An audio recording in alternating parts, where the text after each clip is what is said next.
Hello again. Good morning. So today we are going to study about diabetes mellitus, especially the acute complications related to diabetes mellitus.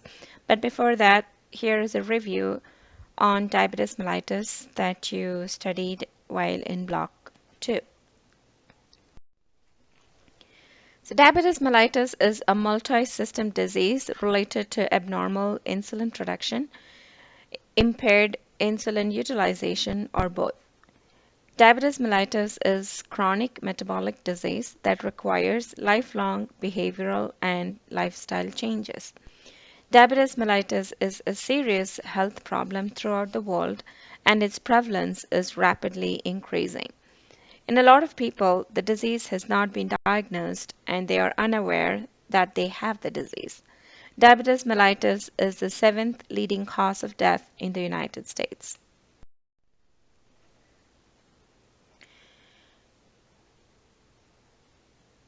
The long-term complications of diabetes make it a devastating disease.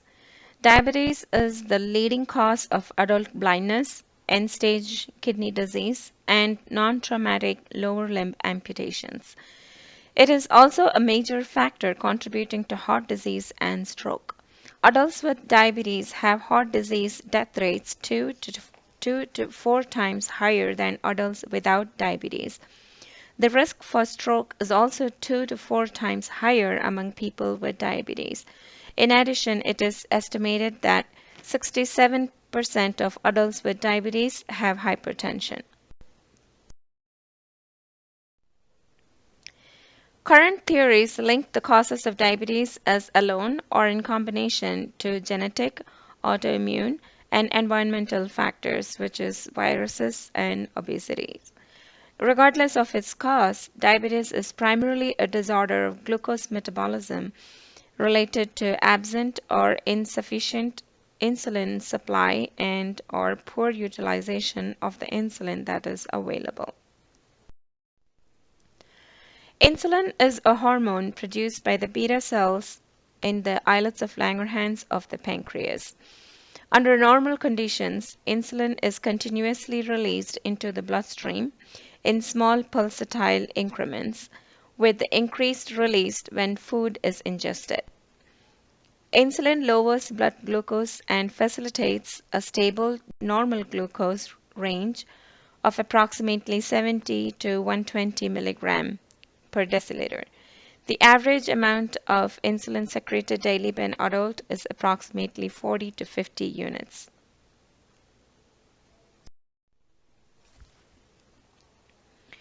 This is a visual of how your insulin is produced with respect to breakfast, lunch, and dinner. Normal endogenous insulin secretion is shown here. In the first hour or two after meals, insulin concentrations rise rapidly in blood. They peak at about 1 hour. After meals, insulin concentrations promptly decline towards preprandial values as carbohydrate absorption from the gastrointestinal tract declines. After carbohydrate absorption from the GI tract is complete and during the night, insulin concentrations are low and fairly constant with a slight increase at dawn. Insulin. Insulin promotes glucose transport from the bloodstream across the cell membrane to the cytoplasm of the cell. Skeletal muscles and adipose tissue have specific receptors for insulin and are considered insulin-dependent tissues. Insulin is required to unlock these receptor sites, allowing the transport of glucose into the cells to be used for energy. The rise in plasma insulin after a meal stimulates storage of glucose as glycogen in liver and muscle, inhibits gluconeogenesis, enhances fat deposition of adipose tissue, and increases protein synthesis. For this reason, insulin is an anabolic or storage hormone. The fall in insulin level during normal overnight fasting facilitates the release of stored glucose from the liver, proteins from the muscles, and fat from adipose tissue. Other tissues, example the brain, liver, blood cells, do not directly depend on insulin for glucose transport but require an adequate glucose supply for normal function in a continuous manner. Although liver cells are not considered insulin-dependent tissue, insulin receptor sites on the liver facilitate the hepatic uptake of glucose and its conversion to glycogen. The counter-regulatory hormones. Glucagon, epinephrine, growth hormone, and cortisol are counter-regulatory hormones that work to oppose the effects of insulin. These hormones increase blood glucose levels by stimulating glucose production and output by the liver and by decreasing the movement of glucose into the cell. The counter-regulatory hormones and insulin usually maintain blood glucose levels within the normal range by regulating the release of glucose for energy during food intake and periods of fasting. Classes of diabetes. The American Diabetes Association recognizes four different classes of diabetes. The two most common types are type 1 and type 2. Type 1 diabetes, formerly known as juvenile onset diabetes or insulin dependent diabetes. There is total absence of insulin production. The individual with type 1 diabetes requires insulin from an outside source or exogenous insulin to sustain life. Without insulin, the patient will develop diabetic ketoacidosis or DKA, a life-threatening condition resulting in metabolic acidosis.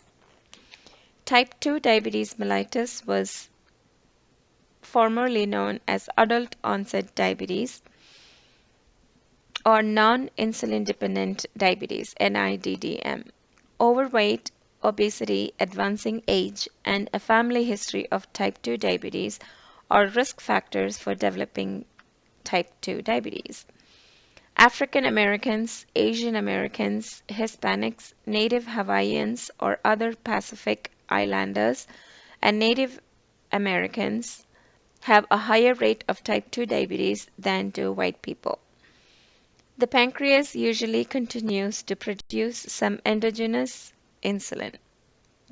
However, the insulin that is produced is insufficient for the needs of the body and is poorly used by the tissues due to insulin resistance or both. Individuals with metabolic syndrome are at increased risk for the development of type 2 diabetes. 5 components characterize metabolic syndrome: elevated glucose levels, abdominal obesity, elevated blood pressure, high levels of triglycerides, and decreased levels of high-density lipoproteins, or HDLs. An individual with 3 of the 5 components is considered to have a metabolic syndrome.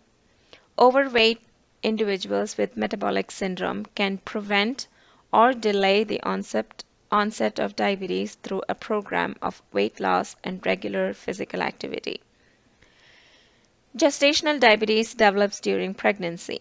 Women with gestational diabetes are at a higher risk of needing cesarean delivery, and their babies have increased risk for perinatal death, birth injury, and neonatal complications.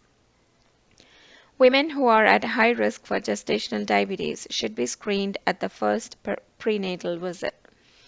Those at high risk include women who are obese, are of advanced maternal age, and have a family history of diabetes.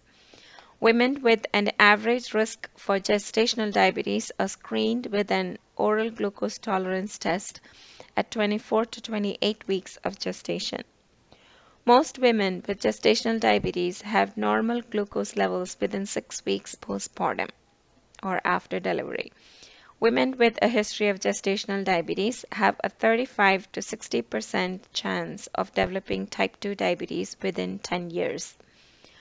Other conditions that may cause diabetes can result from damage to, injury to, interference with, or destruction of the beta cell function in the pancreas. These include Cushing's syndrome, hyperthyroidism, and recurrent pancreatitis, cystic fibrosis, hemochromatosis, and the use of parenteral nutrition like TPN. Commonly used medications that can induce diabetes in some people include corticosteroids like prednisone, thiazides, phenytoin or dilantin, and atypical antipsychotics like clozapine.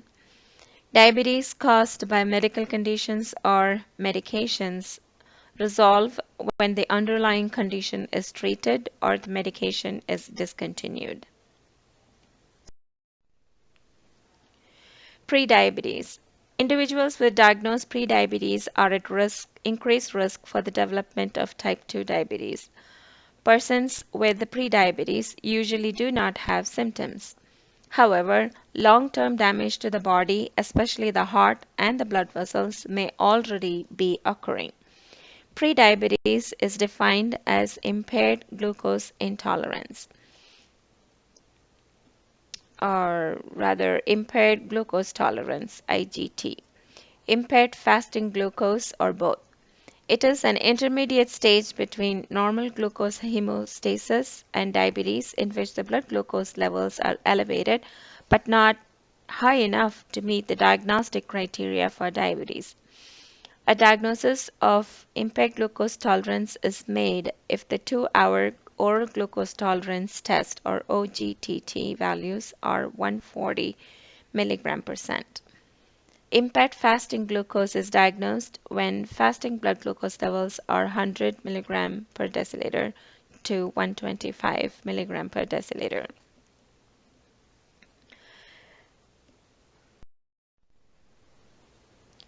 The clinical manifestations. Because the onset of type 1 diabetes is rapid, the initial manifestations are usually acute. The classical symptoms are polyuria, polydipsia, and polyphagia. The osmotic effect of glucose produces the manifestations of polydipsia and polyuria. High blood glucose increases the amount of glucose filtered by the kidneys. Because the filtered load of glucose in the kidneys exceeds the amount that they can reabsorb, glucose remains inside the tubule. The glucose in the tubule retains water, which increases urine flow through the tubules, resulting in polyuria. High blood glucose levels increase the osmotic pressure of the blood and directly stimulates the thirst receptors in the brain. Increased urine flow causes loss of body sodium, which also stimulates the thirst receptors. This results in polydipsia. Polyphagia is a consequence of cellular malnourishment when insulin deficiency prevents utilization of glucose for energy. Weight loss may occur because the body cannot get glucose and turns to other energy sources such as fat and proteins. Weakness and fatigue may result because body cells lack needed energy from glucose. The clinical manifestations of type 2 diabetes. They are often nonspecific, although it is possible that an individual with type 2 diabetes will experience some of the classic symptoms associated with type 1 diabetes, including polyuria, polydipsia, and polyphagia. Some of the more common manifestations associated with type 2 diabetes are fatigue, recurrent infections, recurrent vaginal yeast or candidial infections, prolonged wound healing, and visual changes. An elevated blood sugar level stiffens the arteries and causes narrowing of the blood vessels. Narrowed blood vessels lead to decreased blood flow and oxygen to a wound. An elevated blood sugar level decreases the function of red blood cells that carry nutrients to the tissue. This lowers the efficiency of the white blood cells that fight infection. Without sufficient nutrients and oxygen, a wound heals slowly. A high glucose level causes the immune cells to function ineffectively. With a poor functioning immune system, diabetics are at a higher risk for developing an infection. Visual changes, especially blurred vision and decreased visual acuity, is also seen.